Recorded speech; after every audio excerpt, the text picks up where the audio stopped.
जय हिंद साथियों। Soldier physical defence academy के इस वीडियो में आपका स्वागत है। और आज हम बात करेंगे यूपी पुलिस के बारे में। यानी यूपी पुलिस के अंतिम समय में तैयारी, ये जो परीक्षा आ रही है इसकी अंतिम समय में तैयारी कैसे करें और इसके बाद में जो टाइम को मैनेज कैसे करें। यानी जो परीक्षा का जो समय है 2 घंटे, इसको कैसे मैनेज करें, लंबा पेपर है, इसके बारे में बात करेंगे। दूसरा क्या है, OMR शीट कैसे भरें और आपके पास क्या क्या चीजें जरूरी जो आपको लेकर के जाना है पेपर के टाइम पर, वो भी बताएंगे।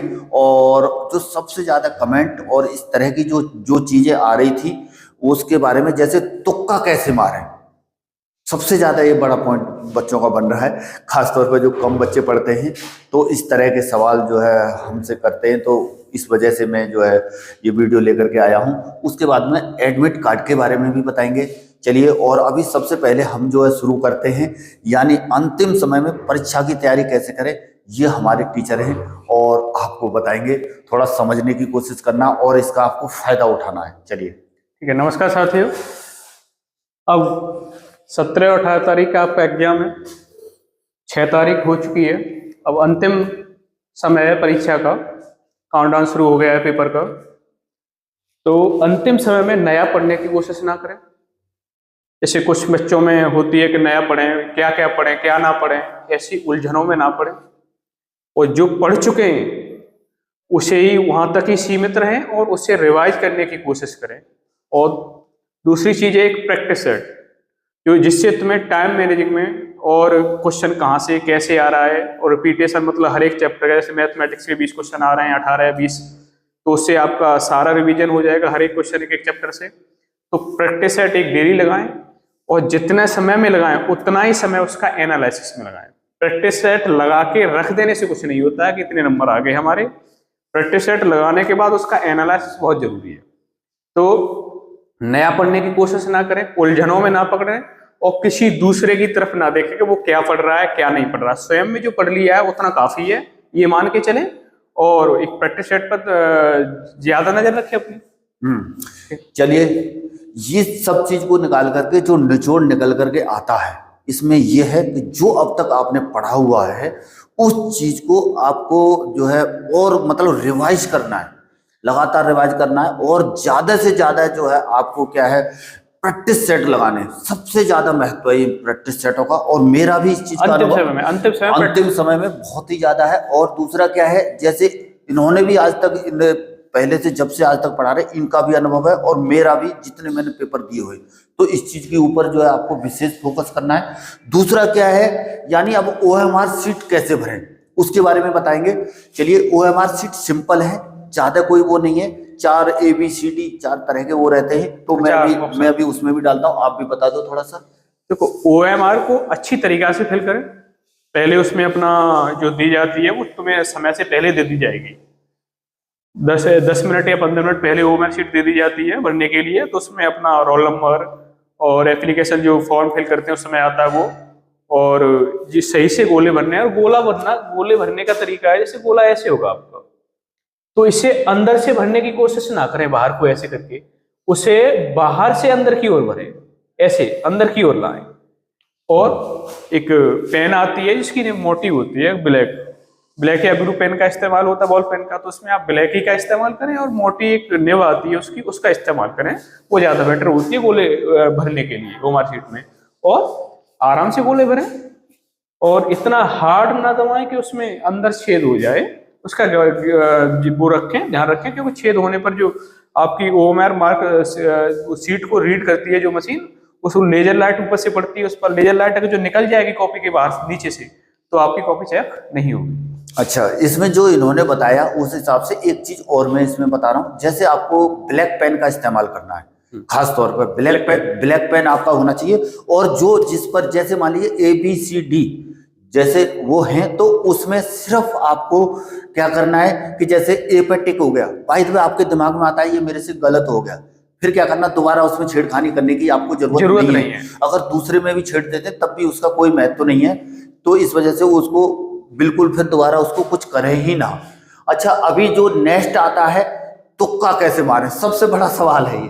तो तुक्का के बारे में भी बहुत जरूरी समझता हूँ मैं। हाँ ठीक है, हमने जो अब देखो जो समय निकल गया उसके बारे में तो हम कुछ कर नहीं सकते हैं, लेकिन जो अभी जो समय बचा हुआ है तो इसमें जो जितना पढ़ लेंगे ठीक है, फिर उसके बाद नहीं आ रहा है तो तुक्का ही मानना है हमको। बिल्कुल। चलिए देखो उसमें तुक्के मारो की कंडीशन में ऐसी है, अगर जो आप इस परीक्षा में 100+ तुक्के ज्यादातर आप जीएस और हिंदी में ही मारोगे।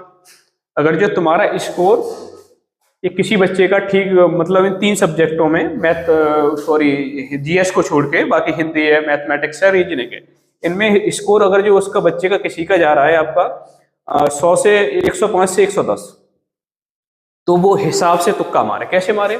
अगर जो किसी प्रश्न के 4 ऑप्शन है उसमें से देखो 25% तो सभी के सही होने की संभावना है। 4 ऑप्शन देता है उसमें से एक तो सही सर है ही, 25% तो आपका सही है। अब उसमें से 4 ऑप्शन में से अगर जो तुम्हें एक भी ऑप्शन हट रहा है, 4 ऑप्शन में से अगर जो 105 110 की अगर जो ये बच्चा दो ऑप्शन हटा लेता है कि ये नहीं है ये नहीं, इन्हें या इसमें से हो सकता है, और आपकी इसमें नेगेटिव मार्किंग है 1/4, तो आपको इनमें से तुक्का लगाने में कोई प्रॉब्लम नहीं है, हमेशा फायदा होगा।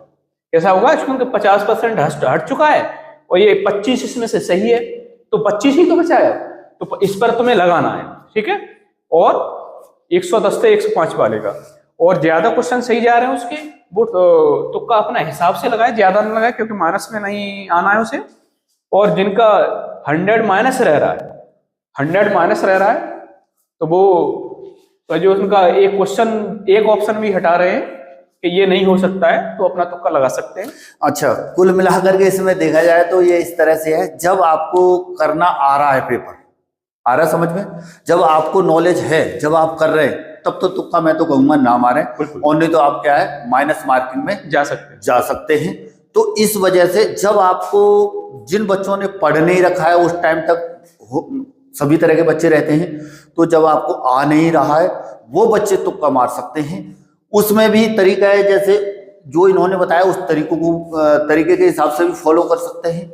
और इसका नेक्स्ट जो है तरीका, ए और सी की तरफ थोड़ा सा जाने की ज्यादा कोशिश करें, क्योंकि हम भी यहाँ पे प्रैक्टिस सेट वगैरह इस तरह से लगाते रहते हैं, तो ज्यादातर ए और सी में ही क्वेश्चन जो है हाँ उस तरह से फंसते हैं, तो जो है उसमें सही रहेगा। वैसे मैं तो यही कहूंगा कि जब आपको आता है तो तुक्का ना मारें, अपनी पढ़ाई पे भरोसा रखें, अपने आप पे भरोसा रखें, तभी जो है आपके लिए क्या रहेगा।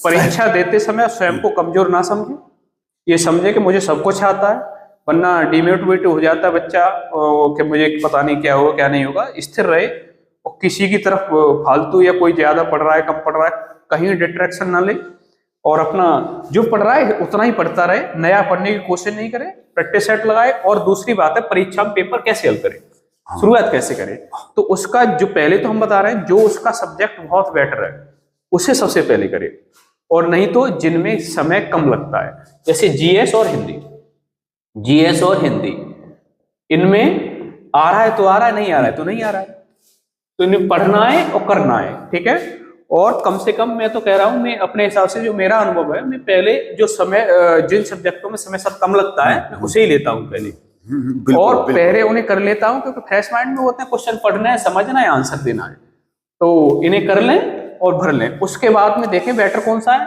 तो पहले रीजनिंग उठाएं या मैथ उठाएं, जो तुम्हारा अच्छा है तो कर लें। पहले कम समय वाले, मतलब जो आप जिसमें लगता है कि मुझे इसमें कम समय लगेगा, तो उसे टॉपिक को पहले उठाएं। देखिए, कुल मिलाकर के बहुत गहराई वाली बात बताई है, आपको इसको समझने की जरूरत है। मैं और इस चीज को रिवाइज कर देता हूं आपके लिए। सबसे पहला क्या है, जो आपको सबसे सरल लगता है, यानी जो आपको सरल लगता है, मैं तो कहूंगा हम सब हिंदी भाषी हैं, तो जिसको लगता है कि मैं इसमें अच्छा कर पाता हूं, तो अपने माइंड को जो है तो थोड़ा सा फ्रेशनेस करने के लिए, अपना प्रेशर कम करने के लिए सबसे पहले सही करें, आप जो है हिंदी से शुरू करें। इस बात को मान लें, सबसे पहले क्या करें, हिंदी शुरू करें, यानी हिंदी से शुरू करें। आप दूसरे नंबर पे ले ले, पहला हिंदी हो गया, दूसरे नंबर पे ले ले क्या, रीजनिंग ले ले। जब आपकी रीजनिंग सही है तो, या फिर दूसरा भी कुछ हो, कोई भी सब्जेक्ट सही हो, रीजनिंग ले लो, ठीक है, क्लियर हो गया।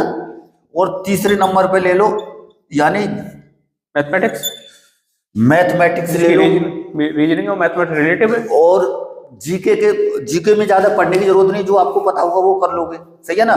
जीके भी ले सकते हो, मैथ भी ले सकते हो, और खासतौर पर ये चीज का ध्यान रखना, मैथ क्या है, जिससे बच्चे से आता है वो तो कर लेगा, उसके बाद में जिससे नहीं आता है ना, तो ये टाइम बहुत खाता है, तो नहीं तो आखिर में भी मैथ को रख सकते हैं। सबसे पहले जो मैं समय ज्यादा ले वो पीछे छोड़ दो उसे। हाँ, मैं जो बिल्कुल अपना अनुभव बता रहा हूं, सबसे पहले हिंदी को ले लो, प्रेशर कम होगा, रीजनिंग ठोस नंबर है ये भी, और तीसरे नंबर पे ले लो क्या, जीके, और चौथे नंबर पे ले लो मैथ। इस तरह से करना है आपको, और ये जो चीजें बताई हैं इसके हिसाब से आपको चलना है। और खास तौर पे जो डॉक्यूमेंटेशन वगैरह का है, जो डॉक्यूमेंटेशन वगैरह जो आपको लेकर के जाने हैं वहां पर, तो उसमें एडमिट कार्ड तो होना ही है। हाँ, तो एडमिट जो ऑनलाइन एप्लीकेशन है जो एडमिट कार्ड की, वो उसको निकलवा लें, निकलवा के रखें, उसको ले जाएं। उसके बाद में जो है एक प्रति पासपोर्ट साइज का फोटो लगा हो, जिसमें फोटो वाला पहचान पत्र लेके जाएं, और 2 फोटो साथ लेकर के जाएं, और एक फोटो साथ लेकर के जाएं, एक या दो जितने। और उसके बाद में आधार कार्ड हो गया आपका, आधार कार्ड का फोटो कॉपी भी चलेगा, हाँ, कोई दिक्कत नहीं, ओरिजिनल साथ लेके जाओ। हाँ, ओरिजिनल अपना रखा हो, और आधार कार्ड बाकी फोटो कॉपी वहां पर दिखाने के लिए, या फिर आधार के अलावा आपके पास ड्राइविंग लाइसेंस है, या फिर अदर है कोई, हाँ, और भी कोई, जैसे आपके पास कुल मिलाकर के आईडी आपके पास होनी चाहिए, और निश्चिंत होकर के, भयमुक्त होकर के आप जो है इस परीक्षा के लिए तैयार रहे। और सबसे पहले जो अब तक जो हमने जो चीजें बताई हैं, इन चीजों को ध्यान रखें, और अपना जो है अपने आप को कमजोर न समझे। बस आप भी ये समझ लीजिए, परीक्षा के दौरान आप जैसे हताश हो रहे हैं ना, और भी हताश हो रहे हैं, और भी बच्चे, हर किसी का माइंड जो है एकदम से डाइवर्ट हो रहा है, एकदम से कंफ्यूजन क्रिएट करने की कोशिश ना करें, बिल्कुल निश्चिंत होकर के और भयमुक्त होकर के रहें। और उस दिन जिस दिन जाते हैं तो टेंशन ना लें, मानसिक तनाव अपने ऊपर बिल्कुल ना रखें, और आसानी से जो है मैं समझता हूँ कि ये पेपर को आप जो अच्छे से हल करके आएंगे। और इसके बावजूद जब ये आपका पेपर हो जाता है तो आप जो है ये समझते हैं कि मेरे से फिजिकल नहीं होगा, जो अगर आप कमजोर समझते हैं तो 100% मेरी गारंटी है, और मेरी एकेडमी में आप आकर के यहाँ पर ज्वाइन कर सकते हैं। दोनों ही साइड से मैं करा रहा हूँ, फिजिकल तो मैं गारंटी के साथ बोल रहा हूँ, अगर 1 महीने का भी आपको समय मिल गया ना बाद में, तो आपको फिजिकल निकल जाएगा, तो टेंशन फिजिकल साइड से लेने की जरूरत नहीं है। अभी सिर्फ थोड़ा सा इस साइड से सोचो, कहने का मतलब पढ़ाई की साइड से सोचना है। पढ़ाई में आपने यदि नंबर डाल लिया तो सिलेक्शन आपका 100% है, 100% है, ये मेरी गारंटी है। और बिल्कुल ही अभी दूसरी चीजें ना करें, बस इसी के ऊपर निर्भर रहें, और घर वालों को भी बता दें कि मुझे करने दो, और अपना एकांतवास ढूंढने की कोशिश करें। चलिए दोस्तों, आज की वीडियो में इतना ही, मिलेंगे नेक्स्ट वीडियो में, तब तक के लिए थैंक यू। जय हिंद, जय भारत, भारत माता की जय।